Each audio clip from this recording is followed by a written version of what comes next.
All right, today we're going to start chapter 11. Chapter 11 is going to be all about area, okay, which is nice because a lot of you are familiar with area, but we're obviously going to do a little bit more with it than you've done before. Okay, the two shapes we're going to look at today is we're going to look at parallelograms and we're going to look at triangles. Okay, triangles you have worked with to some degree. Parallelograms probably not as much, so those ones will be a little bit new for you. Okay, now you'll notice the first part of the notes have a postulate 11.1. I'm not going to worry about that one right now. It basically just tells you how they came up with the formulas that we're going to use for parallelogram and triangle. So we'll just kind of skip over that one. So to find the area of a parallelogram, it's actually going to be the same as an area of a rectangle. Okay, so area of a parallelogram is going to be base times height. Won't call it length and width anymore. It will be called base and height because it's more universal with us.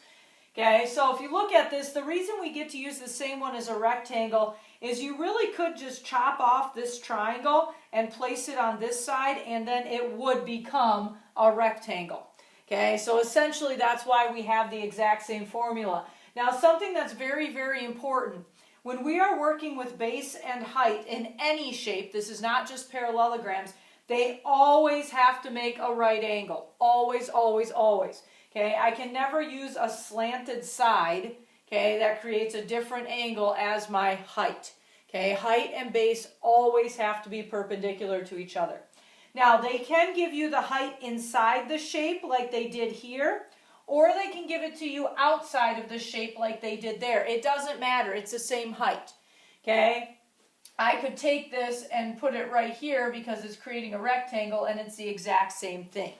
Okay, so just realize, okay, height can be outside the triangle or the parallelogram, or height can be inside the parallelogram. We treat it the same way. Because we are going to be working with little triangles, we will use tons of our right triangle stuff. Okay, we're going to go ahead and get into a couple examples and kind of review some of our right triangle stuff. Okay, it is going to be handy to have your Chapter 8 note packet. If it is at school, then you can just go on Google Classroom. I still have mine on there.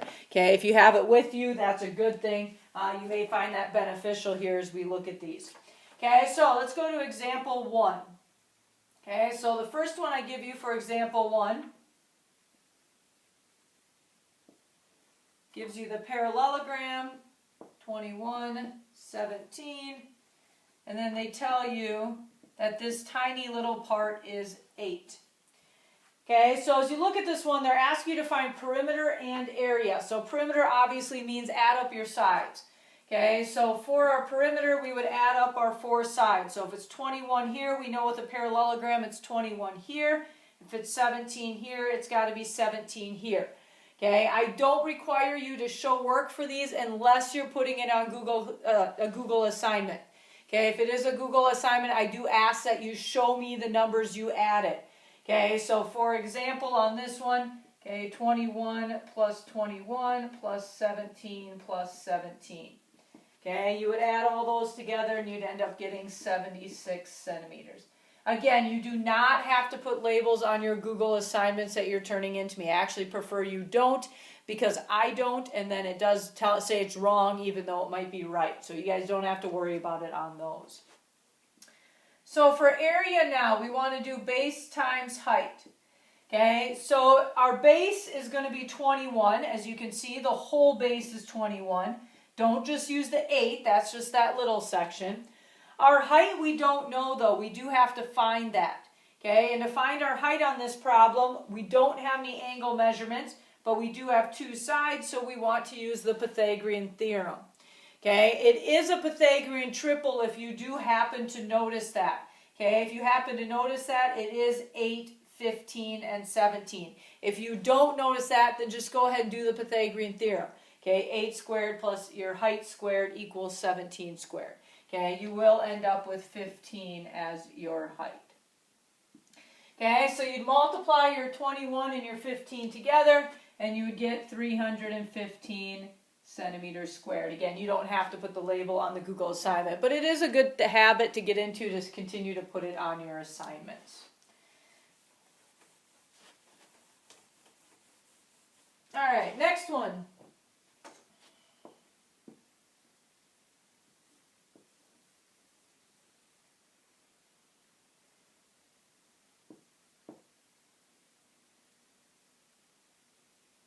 Oops, I drew that one the other direction. Well, I'm just going to move it to this side. It won't make a difference to us. We'll still be able to do it.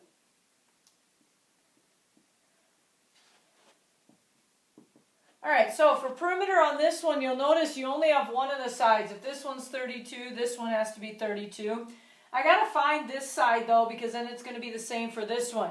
Notice this time you have a 30, 60, 90 that you're working with. So you're going to use your 30, 60, 90 patterns from chapter 8. Okay, 12 is across from 30, which tells me it's my short side. Okay, so my long side would then be 12 square root of 3. And my short side, or excuse me, my hypotenuse would be 24 for that. Again, you have to go back and review those if you don't remember them, because you'll be using them a lot.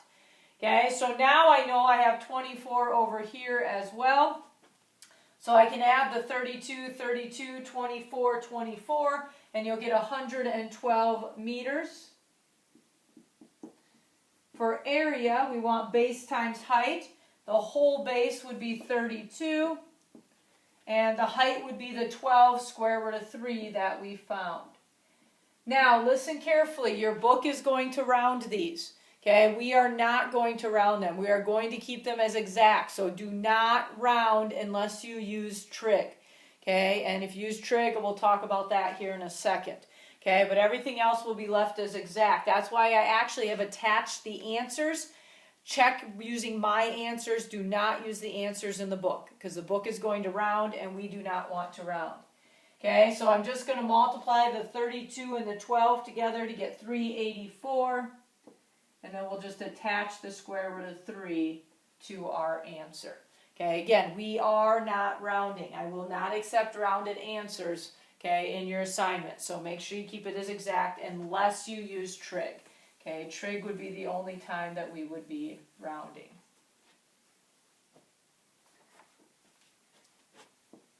And speaking of trig, we're going to use some on this next one.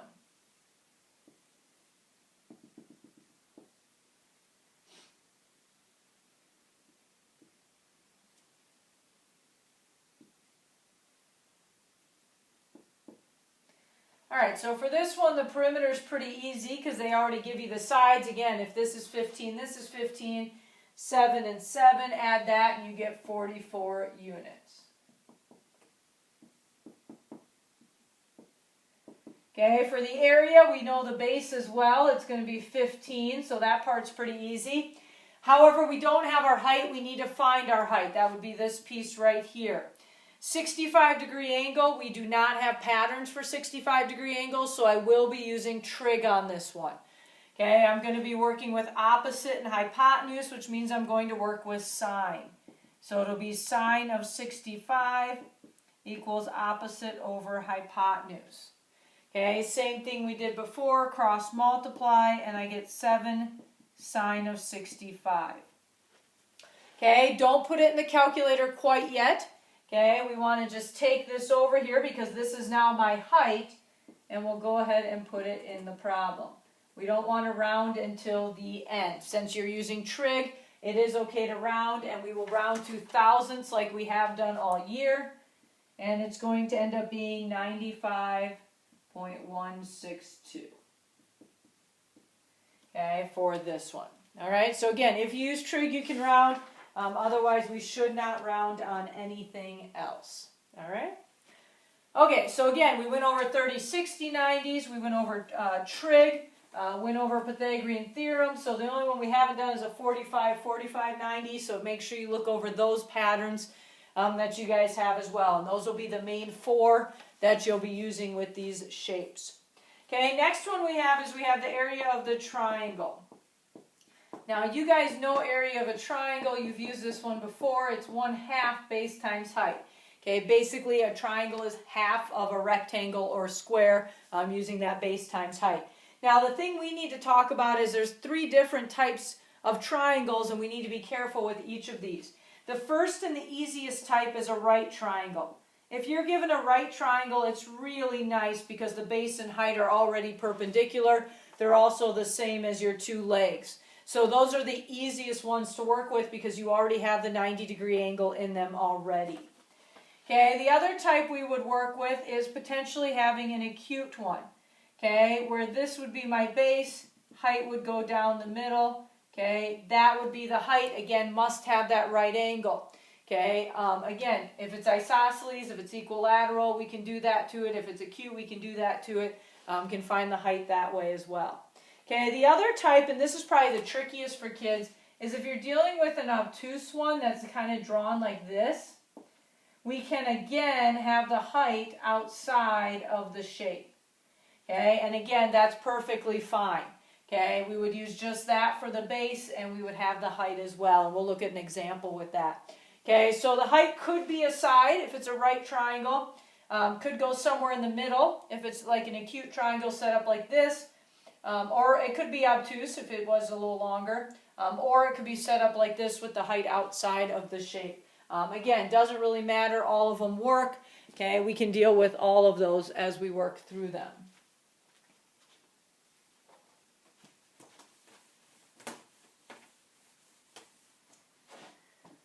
Okay, so first one we've got here for triangles.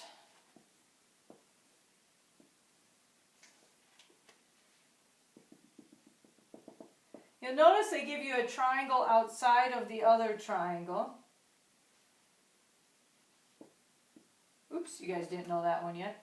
To find that 8, you would use your Pythagorean theorem because you have the 6, 10, and 8 would be the other one you would use. Again, that is a Pythagorean triple if you do recognize it. Okay, for perimeter, I also have to find this side over here. So that's another missing side that we have. Okay, so I'm going to use Pythagorean theorem again. This time I'm going to do it the 8, the 29, and the x. So you end up almost doing it twice in this problem. This one's not a Pythagorean triple. Okay, so you would do 8 squared plus 29 squared equals your x squared. You go through and simplify that, you'll actually get the square root of 905, and it doesn't have anything that goes into it. I did that on purpose so you could kind of see what our answer is going to look like. Okay, so for perimeter, it'd be adding up your sides. So you'd add the 8 and the 29 to get 37.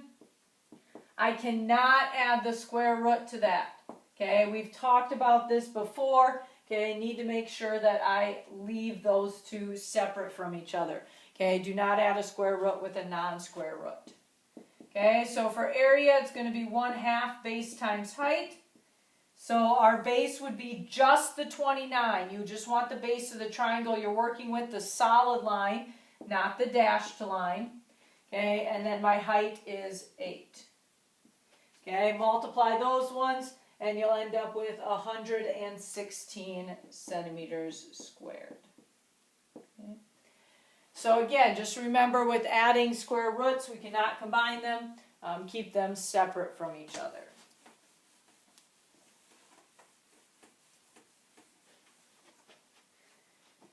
Okay, you'll notice B is kind of one of those funny looking ones with it on the outside.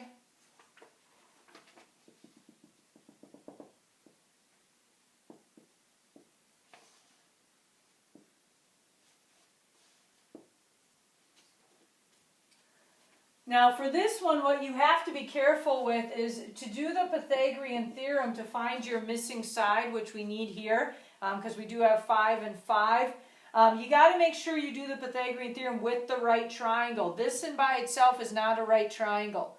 Okay, so to do the Pythagorean theorem, I have to use the 4, I have to use the 8, okay, and then I will do the x. So it would be 4 squared plus 8 squared equals x squared. Okay, if you go through and simplify that, you will end up getting 4 square root of 5. That one does simplify fairly nicely for us. Okay, now again, when you're doing perimeter and area, though, only deal with the solid triangle. Okay, we can use this stuff to help us find other pieces, but when it gets to perimeter and area, only use the solid one. So 5 plus 5 would give us 10, and then we'd have 4 square root of 5. Okay. Again, do not combine, oops, excuse me, that's centimeters, not units. Okay, for area, 1/2 base times height. Okay, again, the base should be just the base of the solid one, which is 5.